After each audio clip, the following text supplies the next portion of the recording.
네, 오늘 우리에게 주신 하나님의 말씀은 고린도전서 15장 9절에서 11절까지입니다. 고린도전서 15장 9절에서 11절까지입니다. 이 말씀을 우리 한 목소리로 같이 읽겠습니다. 나는 사도들 가운데서 가장 작은 사도입니다. 나는 사도라고 불릴 만한 자격도 없습니다. 그것은 내가 하나님의 교회를 박해했기 때문입니다. 그러나 나는 하나님의 은혜로 오늘의 내가 되었습니다. 나에게 베풀어 주신 하나님의 은혜는 헛되지 않았습니다. 나는 사도들 가운데 어느 누구보다도 더 열심히 일하였습니다. 그러나 이렇게 한 것은 내가 아니라 나와 함께 하신 하나님의 은혜입니다. 그러므로 나나 그들이나 할 것 없이 우리는 이렇게 전파하고 있으며 여러분은 이렇게 믿었습니다. 아멘. 아멘.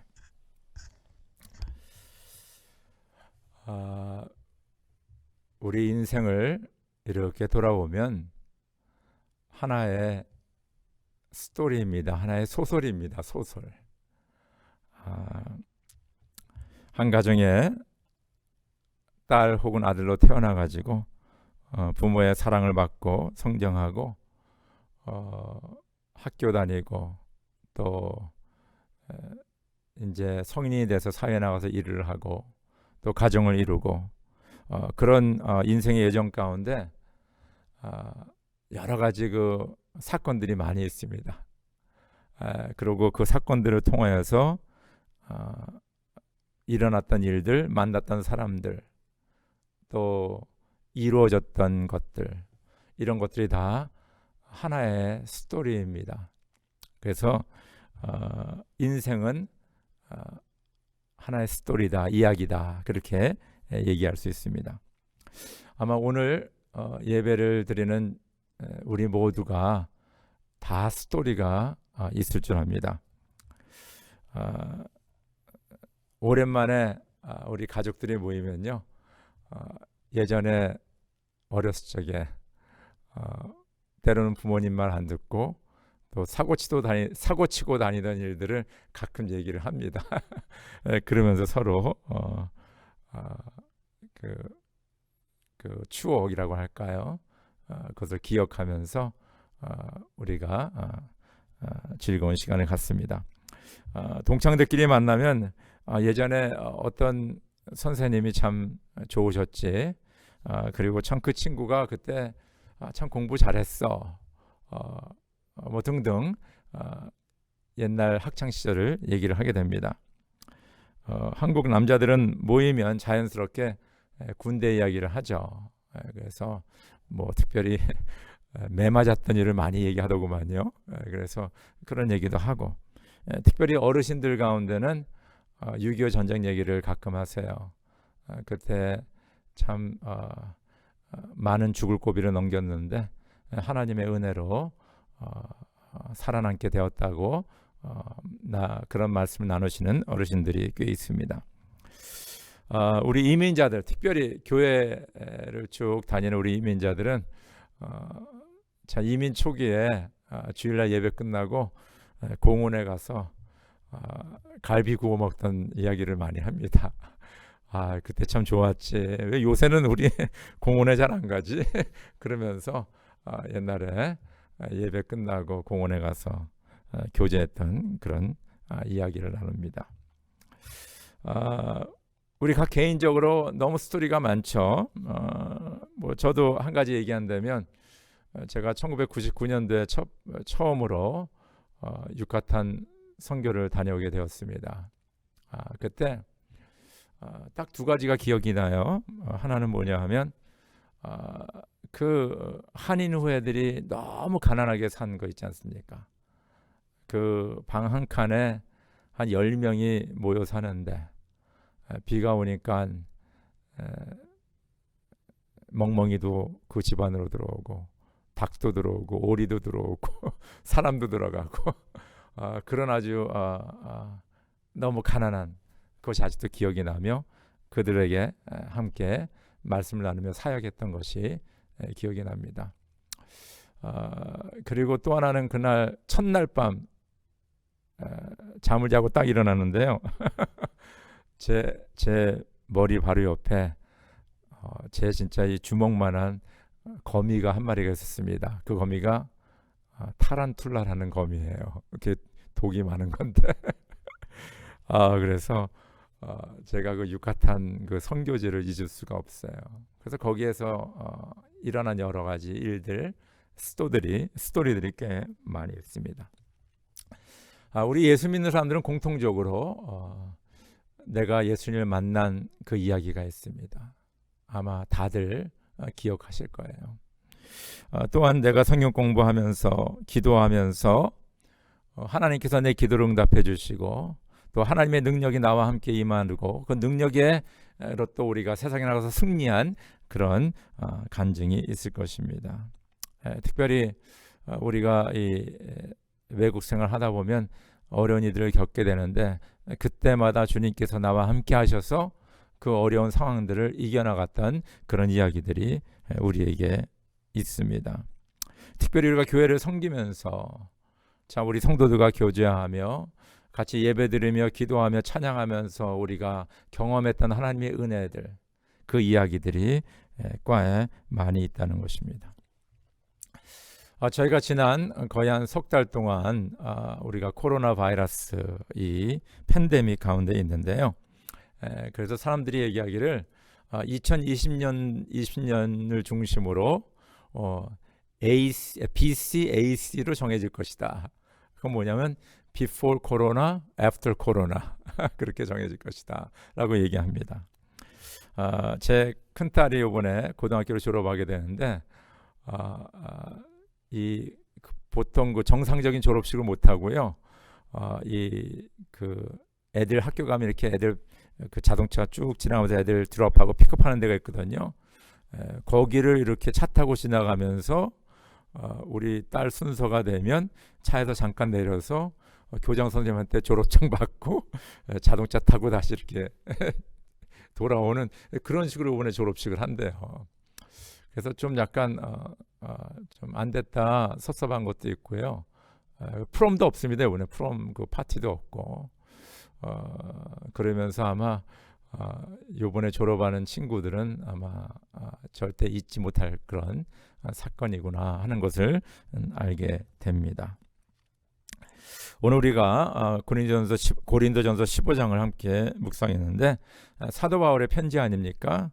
근데 오늘 이 15장은 어떤 면으로 보면 사도 바울의 이야기입니다. 사도 바울의 이야기인데 그 이야기는 바로 하나님의 은혜의 이야기입니다. 그래서 우리가 읽진 않았지만 고린도전서 15장 1절에서 8절까지 보면 1절에서 2절은 사도 바울은 예수 그리스도의 복음에 대해서 얘기하고 있고요. 3절에서 4절은 예수님께서 우리를 위해서 십자가에 돌아가시고 부활하신 그 사건을 말을 합니다. 그리고 5절에서 7절까지는 부활하신 예수님께서 제자들에게 나타나시고 500의 형제들에게 나타나시고 또 자기에게 나타난 것을 그는 증거하게 됩니다. 그리고 오늘 읽을 9절에서 11절까지는 바로 자기가 주님의 부르심을 받아 사도가 되었는데 사도로서 복음을 증거하고 교회를 세우는 그 사역을 하고 있다. 그러면서 그가 10절에 이렇게 얘기합니다. 이렇게 한 것은 내가 아니라 나와 함께 하신 하나님의 은혜입니다. 그러니까 사도 바울은 자기의 모든 인생과 이런 사역들 또 자기의 삶을 돌아보면서 하나님의 은혜의 관점에서 이것을 바라보니까 이 모든 일어난 일들이 다 하나님의 은혜라고 말씀하고 있습니다. 모든 것이 하나님의 은혜이다. 여러분 우리가 바울을 이렇게 공부하다 보면요, 참 바울은 위대한 사람입니다. 그는 3번에 걸쳐서 선교 여행을 떠났는데요. 여러분들 그는 소아시아, 유럽, 또 그 다음에 소아시아로 다시 가가지고 그 당시 로마 제국의 대도시들을 찾아가면서 교회를 세우고 많은 일꾼들을 길러냈습니다. 무엇보다도 그는 신학성서의 13권의 책을 썼어요. 그러니까 저술을 많이 했죠. 그러니까 진짜 이 사도 바울은 이 초대교회의 그 기초를 세우는데, 그리고 초대교회 그 소아시아와 유럽의 교회들이 세워지는데 아주 그 중요한 역할을 하신 분이 바로 사도 바울이십니다. 어떤 면으로 보면 큰 업적들을 이루신 분이죠. 그런데 사도 바울은 그런 업적을 얘기하지 않고 이 모든 내가 한 일이 다 하나님의 은혜라고 얘기하고 있습니다. 그래서 이 사도 바울의 위대함은 그가 뭐 신학성경에 13권의 책을 썼다, 뭐 교회를 몇 개 세웠다, 제자를 몇 명을 세웠다, 만들었다, 뭐 여기에 있는 것이 아니라 그런 많은 일을 했음에도 불구하고 그는 겸손하게 주님 앞에 이 모든 것은 내가 아니고 하나님의 은혜입니다 라고 고백하는 그 사도 바울, 그 점이 바로 사도 바울의 위대한 점입니다. 우리가 신앙생활 하면서 우리 믿음의 가장 핵심이 무엇이 되어야 되겠습니까? 그것은 바로 우리가 하나님의 은혜로 구원받은 하나님의 자녀라는 거예요. 내가 노력해서 아니고, 내가 좋은 일을 많이 해서가 아니고, 내가 도덕적으로 깨끗해서가 아니고, 내가 구원받은 것은 하나님의 은혜요. 그 은혜로 말미암아 내가 하나님의 자녀가 됐고, 오늘도 그 은혜 가운데 산다는 그 믿음, 그것이 바로 우리 신앙생활의 가장 중심이 되어야 된다는 것입니다.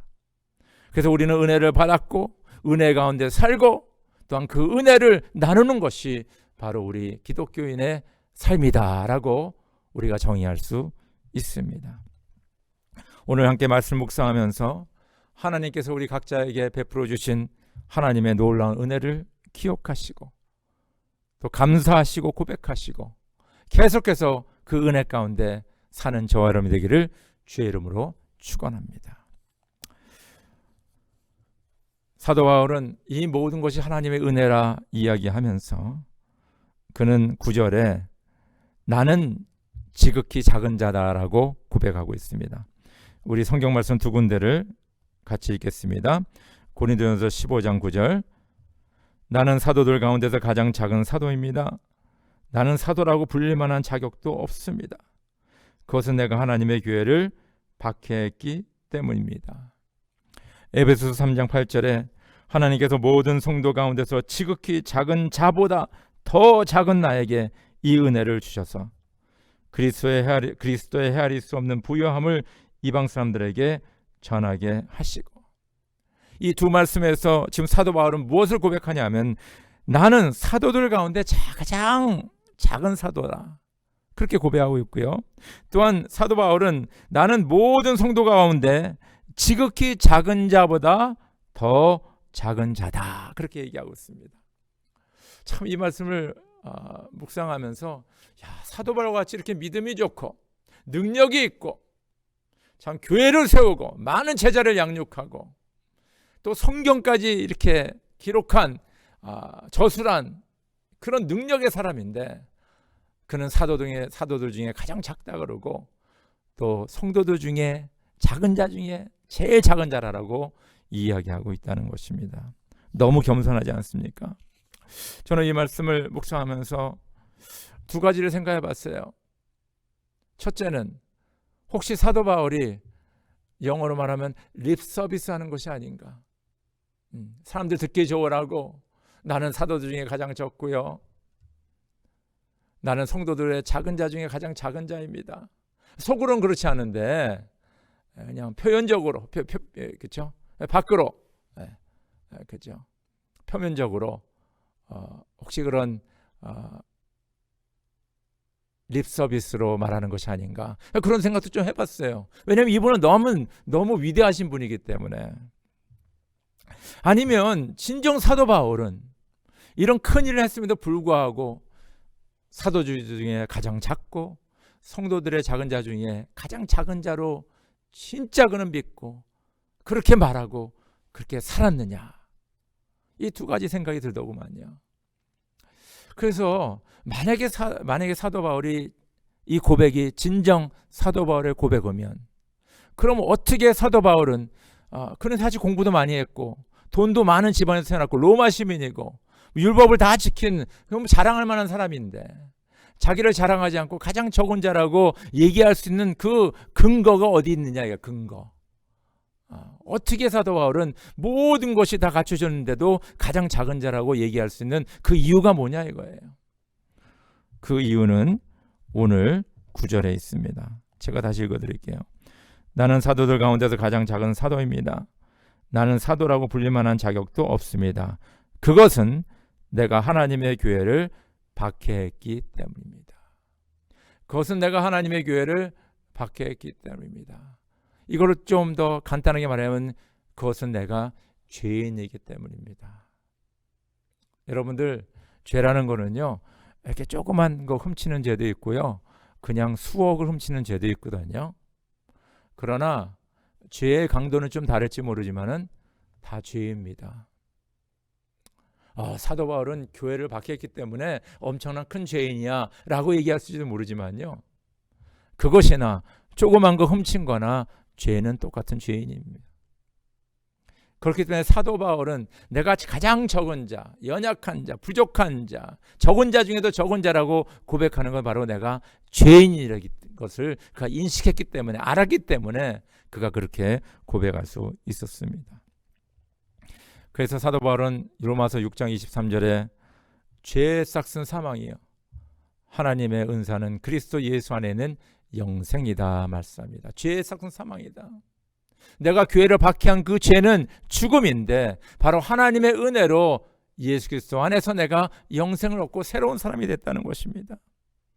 바로 그렇기 때문에 그는 자기가 죄인이기 때문에 내가 가장 연약한 자요 적은 자라고 그는 고백할 수 있었습니다. 우리 개신교 신학, 그렇죠? 이 프로테스탄트 디올로지, 신학의 기초를 놓았다고 할 만큼 그 신학적으로 모든 것을 체계적으로 만든 분 중에 한 분이 바로 칼빈이라는 분입니다. 칼빈이라는 분인데, 이분이 여러 가지 귀한 말씀하셨는데 나중에 그분의 제자들이 이분이 하신 말씀, 기록한 그 글을 정리해서 칼빈의 5대 교리라 그렇게 칭했습니다. 그래서 그거를 영어로는 툴립이다, 툴립, 칼빈의 툴립 그렇게 얘기합니다. 그래서 툴립은 약자거든요. 그걸 레를 하나하나마다. 그래서 TULIP인데, 그래서 5가지 교리가 있는 거예요. 첫 번째는 뭐냐면 T로 시작합니다. Total depravity. 그것은 뭐냐면 인간의 전적 타락을 얘기합니다. 인간의 전적 타락. 두 번째는 U로 시작하는데 unconditional election. 세 번째는 L인데 limited atonement. 네 번째는 I인데 irresistible grace. 다섯 번째는 P인데 perseverance of the saints 그러는 겁니다. 그래서 하나님의 무조건적인 선택, 그렇죠? 그러니까 인간의 전적인 타락, 하나님의 무조건적인 선택. 세 번째는 제한적인 속죄. 네 번째는 불가항력의 하나님의 은혜. 다섯 번째는 성도의 궁극적 구원입니다. 여기서 1번과 4번을 보면요, 1번은 뭐냐면 인간의 전적 타락을 얘기하고 있어요. 우리 모두는 죄인이다. 절대적으로 죄인이라는 것을 얘기합니다. 저 여러분들은 뭡니까? 다 죄인입니다.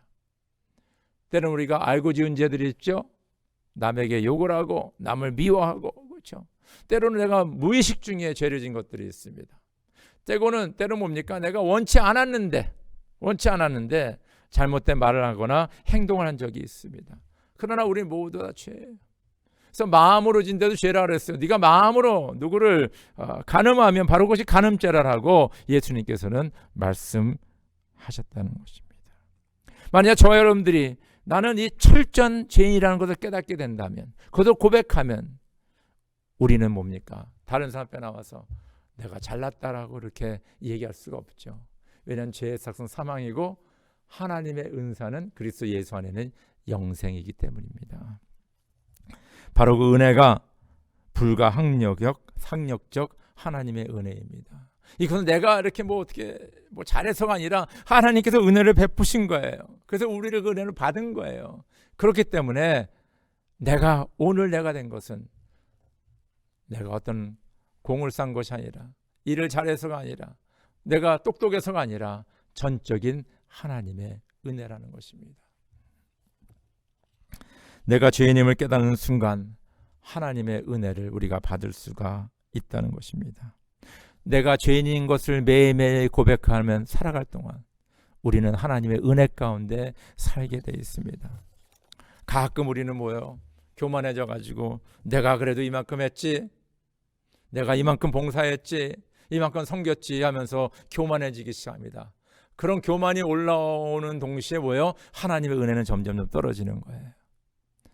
그러나 그 위대한 사도 바울도 매일매일 삶 속에서 나는 죄인의 괴수입니다, 나는 부족합니다, 연약합니다 고백할 적에 우리는 더욱더 하나님의 은혜 가운데 살게 돼 있습니다. 두 번째, 사도 바울은 이 모든 것이 하나님의 은혜입니다 고백하면서 오늘 나의 나 된 것은, 내가 이렇게 오늘 여기 있는 것은 바로 하나님의 은혜라고 말합니다. 오늘 고린도전서 15장 10절 첫째 부분을 보면 그러나 나는 하나님의 은혜로 오늘의 내가 되었습니다. 갈라디아서 3장 26절 29절 제가 읽어드릴게요. 여러분은 모두 그 믿음으로 말미암아 그리스도 예수 안에서 하나님의 자녀들입니다. 여러분은 모두 세례를 받아 그리스도와 하나가 되고 그리스도를 옷으로 입은 사람들이기 때문입니다. 유대 사람도 그리스 사람도 없으며 종도 자유인도 없으며 남자와 여자도 없습니다. 여러분 모두가 그리스도 예수 안에서 하나이기 때문입니다. 여러분이 그리스도께 속한 사람이면 여러분은 아브라함의 후손이요 약속을 따라 정해진 상속자들입니다. 그렇죠? 오늘 사도 바울은 오늘 나 된 것은 하나님의 은혜라. 그러니까 나의 아이덴티티, 나의 존재는 바로 하나님의 은혜를 받음으로써 나라는 사람이 정의가 이루어진다는 거예요. 그러면서 갈라디아서 3장에서 보면 하나님의 자녀이다, 하나님의 후속이다, 그러면서 우리 크리스천의 아이덴티티를 얘기하고 있습니다. 그래서 오늘 이 말씀을 묵상하면서 저 여러분들은 이 질문을 해야 돼요. 나는 누구이냐? 나는 누구이냐?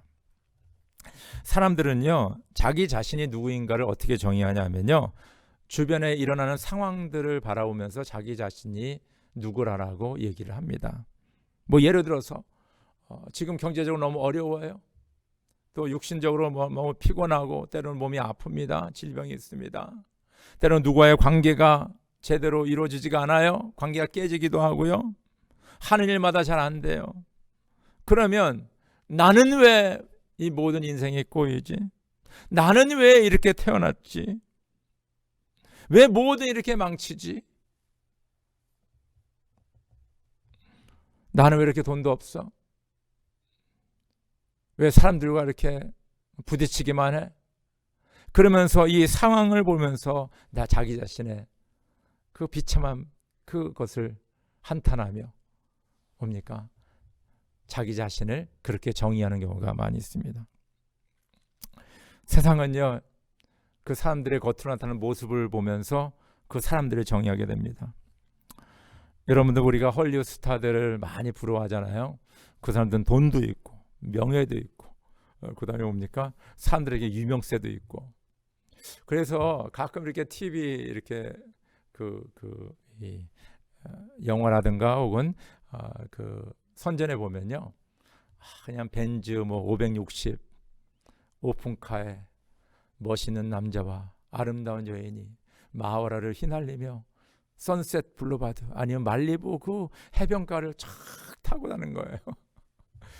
그것을 보면서 사람들은 저 사람들 너무너무 행복해 보인다, 너무 아름답다, 너무 멋있다. 때로는 어떤 유명한 휴양지에 그 팜트리가 있고 아름다운 해변가와 그 에메랄드 색깔의 그 바닷물 가운데 진짜 아름다운 수영복과 멋있는 몸매를 가진 남녀, 청춘의 남녀들이 거기를 누우면서 엔조이하는 걸 보면서 야, 나는 언제나 저렇게 살아야 되나, 저것이야말로 진정 천국이 아니냐, 저렇게 살아야 되지 않냐라고 얘기하는 사람도 없지 않아 있습니다. 때로는 멋있는 옷과 비싼 가방, 빛나는 보석으로 장식하고 다니는 그 모습을 보면서 저 사람은 진짜 행복할 것이다 라고 정의하는 경우가 많이 있습니다.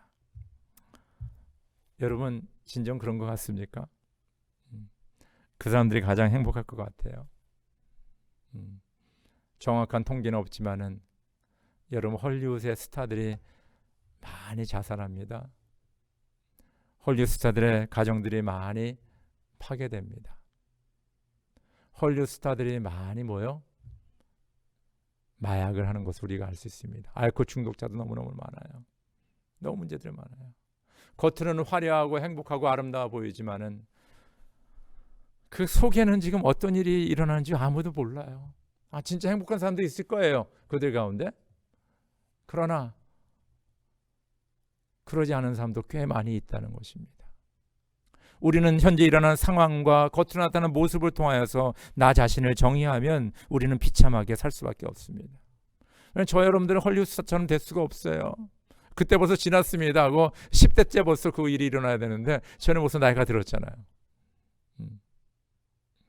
우리가 그 사람들처럼 그렇게 돈을 많이 벌고 이제 벤츠 565푼가 타고 그 말리부를 달릴 그런 확률은 그렇게 많지가 않습니다. 그렇지? 뭐 로또나 맞을까?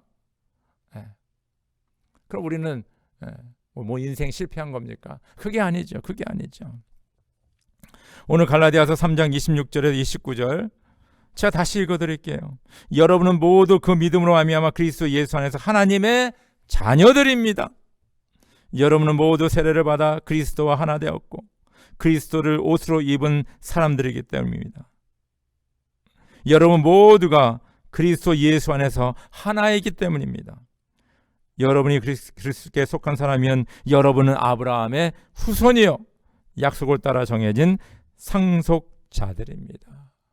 하나님의 자녀입니다. 그리스도 하나 되었습니다. 그리스도의 옷을 입었습니다. 그리스도 예수 안에서 우리가 모두 하나 되었고 그리스도에 속한 자들이고 아브라함의 후손이며 우리는 약속을 받는 상속자들입니다.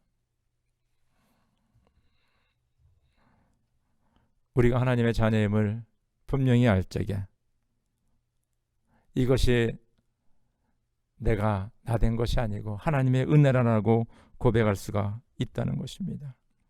하나님의 자녀, 우리의 아이덴티티. 그래서 우리의 아이덴티티가 확실히 정립될 적에 어떤 상황 속에서도 우리는 그 가운데 기뻐할 수 있고 하나님께 영광과 찬양을 올려드릴 수 있고 그 가운데 우리는 진정한 주 안에서의 은혜와 행복을 누릴 수가 있습니다. 그래서 성경은 계속해서 말하기를 그러나 그를 맞아들이는 사람들 곧 그 이름을 믿는 자들에게는 하나님의 자녀가 되는 특권을 주셨다. 여러분 모두 그 믿음으로 말미암아 그리스도 예수 안에서 하나님의 자녀들입니다. 아버지께서 우리에게 얼마나 큰 사랑을 베푸셨는지를 생각해 보십시오. 하나님께서 우리를 자기의 자녀라 일컬어 주셨으니 우리는 하나님의 자녀입니다. 세상이 우리를 알지 못하는 까닭은 하나님을 알지 못하기 때문입니다. 우리가 하나님의 자녀임을 확실히 알고 살아갈 적에 데살로니가전서 5장 16절 18절 항상 기뻐하십시오. 끊임없이 기도하십시오. 모든 일에 감사하십시오. 이것은 그리스도 예수 안에서 여러분에게 바라시는 하나님의 뜻입니다. 어떤 상황 속에서도. 그래서 사도 바울이 뭡니까? 어려운 상황들을 많이 지났지만은 그 가운데서도 하나님의 은혜입니다. 그것까지 포함이 된 거예요. 하나님의 은혜입니다. 그는 그 은혜 가운데 거하며 은혜 가운데 살며 은혜를 나누었습니다. 저 여러분들 내가 나 된 것 그것은 바로 하나님의 은혜인 것을 꼭 기억하실 주 이름으로 축원합니다. 그리고 그 은혜로 살아갈 적에 어떤 상황 속에서도 우리는 항상 기뻐하며 기도하며 감사하며 살 수 있습니다. 세 번째 사도 바울은 이 모든 것이 하나님의 은혜입니다 고백하면서 나나 저희나 이같이 전파하며 오늘 말씀을 같이 읽겠습니다. 그러므로 나나 그들이나 할 것 없이 우리는 이렇게 전파하고 있으며 여러분은 이렇게 믿었습니다. 그러나 여러분은 택하심을 받은 족속이요 왕과 같은 제사장들이요 거룩한 민족이요 하나님의 소유가 된 백성입니다. 그래서 여러분을 어둠에서 불러내어 자기의 놀라운 빛 가운데로 인도하신 분의 업적을 여러분이 선포하는 것입니다. 우리가 받은 구원의 은혜는 거기서 끝나는 것이 아니라 그 은혜는 시간이 가면 갈수록 더 성도들의 삶에 충만하게 된다는 것입니다. 그 하나님의 은혜가 더욱더 충만하게 될 수 있는 비결은 무엇이냐? 바로 그 우리가 받은 은혜, 그 복음을 우리가 선포할 적에 흐르는 물과 같이 하나님의 그 생명의 그 물, 은혜의 강물이 우리 가운데 흐르며 거기에 생명이 있으며 역동감이 있으며 하나님의 복이 있는 것을 믿으시기를 축원합니다. 여러분들, 우리가 모여서 서로 사랑에 대해서 얘기하면 사랑이 더욱더 꽃피게 됩니다. 우리가 모여서 서로 기쁜 얘기들, 감사하는 얘기들 나누면요, 더 기쁘고 감사한 일들이 많이 생겨요. 우리가 모여서 평화적인 얘기, 그렇죠? 어떻게 우리가 서로 잘 지내냐, 서로 사랑하냐, 하나가 되냐, 그런 얘기하면요, 우리가 진정 그런 삶을 살게 됩니다. 이상하죠? 우리가 무엇을 얘기하느냐에 따라서 그렇게 되는 경우가 대부분입니다. 이번 지금 미국 전역에서는 그 조지 플로이드라는 그 젊은 흑인 청년의 죽음으로 말미암아 지금 엄청난 대시위들이 일어나고 있습니다. Racial discrimination, social justice, 그것을 부르짖으면서 Black Lives Matter라는 그런 슬로건을 걸고 지금 항의하고 시위에 나서고 있습니다. 제가 잠깐 기도한 것처럼 그 조지 플로이드의 죽음은 남의 일이 아닙니다. 우리 소수민족인 저와 여러분들, 우리 동양 사람들에게 또 이게 적용이 되는 거예요. 이번에 코비드-19 때문에 사실 이 코로나 바이러스가 중국 후한에서 시작이 되었다라고 우리가 그렇게 알고 있지 않습니까? 그래서 그 주류사에 있는 어떤 사람, 그렇죠? 사람들은 우리를 이상한 눈으로 봤어요. 혹시 당신이 코로나 바이러스를 가지고 있지 않나? 중국에서 오지 않았나? 그러면서 우리가 차별 대우를 경험하게 되었습니다. 그래서 이 조지 플로이드가 죽음, 이 레이셔 디스크리미네이션이 이거 사실 누구 얘기가 아니라 우리 얘기가 될 수 있다는 것입니다. 그런데 우리가 이 인종 차별이라는 데 초점을 두고 계속해서 인종 갈등에 대해서 얘기하다 보니까 그 인종 갈등에 대한 문제는 해결이 안 되고 그거 얘기하다가 끝나는 경우가 많이 있어요. 매주 목요일마다 우리 샌디에고에 있는 미국 장로교 목사님들, 적게는 한 10명, 많으면 20-30명이 모여서 줌으로 얘기하고 있는데, 지난 목요일날 토픽은 바로 그 racial 그 discrimination, 그렇죠? 그 인종 간의 갈등, 그런 대화를 나누게 되었습니다. 그래서 저도 한마디 했어요. 저는 흑인도 아니고 백인도 아니고 동양인의 입장에서 제가 미국 와서, 저는 한국에서 살고 또 브라질에서 살고 그래서 여러 나라를 다녔는데, 미국에 와서 가장 두드러지게 이렇게 참 이상하다 이렇게 느낀 건 뭐냐면요, 미국의 모든 그 legal document application, 모든 그 공 서류의 어플리케이션에는요, 내가 어느 인종이라는 것을 적게 돼 있어요. 여러분 그거 아신지 모르겠네. 나는 동양인이다, 흑인이다, 히스패닉이다 적게 돼 있어요. 그래서 어떤 보면 이 미국 사회 전체가 다 이런 그 인종, 왜냐하면 다민족이 모였기 때문에 그런지도 모르겠죠. 그래서 어떤 인종의 다양성을 인정하는 가운데 세워진 나라지만은 그것이 항상 모든 곳에 초점이 되다 보니까 인종의 갈등이 일어날 수밖에 없지 않나. 어떤 면은 지금 이 미국의 문제는 흑인과 백인의 문제로 지금 대두되고 있지 않습니까? 그래서 백인들은 회개해야 되고, 또 흑인들이 당한 억압과 착취를 생각하며 다시 그들에게 그동안에 빼앗겼던 걸 다시 도로 내줘야 된다. 예, 그래서 뭐 어떤 사람은 뭐 어떤 그 숫자를 얘기하더구만요. 그래서 백인은 죄를 회개하고 그리고 돈을 물어내야 되고 흑인은 돈을 받고 그러면 이 소셜 저스티스와 인종차별이 없어질 것이다. 그렇게들 많이 생각하는데 저는 그렇게 생각 안 합니다. 우리가 분명 인종차별인 것을 인정하고 회개할 건 회개하고 기도할 건 기도하고 그렇지만은 우리의 초점은 인종에 있는 것이 아니라 바로 우리가 어떻게 저 사람을 사랑해야 할까? 어떻게 하나가 될까? 바로 그 얘기를 나누면서 어떻게 사랑하고 평화를 이루고 그것이 얘기를 나눠야지 인종의 갈등만을 자꾸 얘기해야 그거는 문제가 해결되지 않을 것이다. 저는 그렇게 미국 목사님들의 얘기를 했어요. 그분들이 어떻게 받아들이는지 모르겠지만은 저는 그렇게 생각합니다. 저는 그렇기 때문에 이런 상황일수록 더 하나님의 은혜가 필요한 거예요. 하나님의 은혜. 그래서 사도 바울은 뭡니까? 2000년 전에 나나 저희나 사도들이나 우리가 하는 것이 뭐냐면 바로 복음을 전파하는 것이다. 복음을 전파하는 것이다. 바로 우리가 받은 그 하나님의 은혜 이 복음을 우리가 매일매일 누리며 살면서 그 복음을 전파할 적에 우리들의 삶에 하나님의 은혜가 차고 넘치게 됩니다. 그것이 바로 우리가 은혜에서 은혜로 살아가는 거예요. 그렇지 사도 바울과 같이 모든 것을 은혜의 관점으로 바라보며 모든 것을 하나님의 은혜로 고백할 수 있다는 것입니다. 사도 바울은 나는 지극히 작은 자라 나의 나된 것은 하나님의 은혜라 내가 오늘도 그 은혜를 전파하노라. 간절히 바라옵기는 저 여러분들 오직 나와 함께 하시는 하나님의 은혜, 그 은혜 가운데 거하시며 그 은혜를 선포하는 우리 모두가 되기를 주의 이름으로 축원합니다.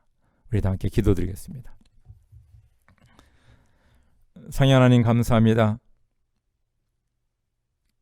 저희가 예수를 믿고 구원받고 하나님의 자녀가 된 것 하나님의 은혜이며 오늘도 우리가 호흡하며 가정을 이루며 직장에 나가며 사업을 하고 또 학업에 열심을 낼 수 있는 모든 것들은 하나님의 은혜입니다. 그리고 우리가 앞으로 살아갈 모든 것도 하나님의 은혜인 것을 이 시간에 고백합니다. 사도 바울과 같이 이 모든 것이 하나님의 은혜입니다 라고 고백하는 나와 함께 하신 하나님의 은혜에 감사하는 우리 모두가 될 수 있도록 주여 붙잡아 주시고 무엇보다도 사도 바울은 내가 바로 이 하나님의 은혜를 전파하노라. 저희들도 가는 곳마다 만나는 사람마다 바로 예수에게 받은 하나님의 그 은혜를 증거하는 우리 모두가 될 수 있도록 역사하여 주시옵소서. 예수님 이름으로 감사하며 기도드립니다. 아멘.